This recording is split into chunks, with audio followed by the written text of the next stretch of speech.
காமராஜரின் ஆட்சி காலத்திலே மாணவர்களின் கல்வி உதவித்தொகை தரும் திட்டத்தில் ஒரு பெரும் சிக்கல் ஏற்படுகிறது. அரசாங்கத்தினால் குறிப்பிட்ட மாணவர்களுக்கு மட்டுமே நிதி உதவி அளிக்க முடியும் என்ற நிலையில் அந்த இடத்தில் பல நூற்றுக்கணக்கான விண்ணப்பங்கள் வந்து குவிகின்றன. அங்கிருந்த அரசு அதிகாரிகள் பல வழிகள் அதிலிருந்து குறிப்பிட்ட மாணவர்களை தேர்ந்தெடுக்க முயன்றும் அவர்களால் முடியவில்லை.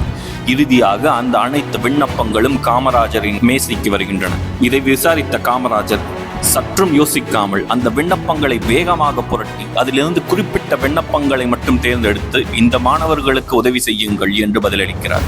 இதை கண்டு வியந்த அதிகாரிகள் எவ்வாறு இவர்களை தேர்ந்தெடுத்தீர்கள் என்று கேட்கிறார்.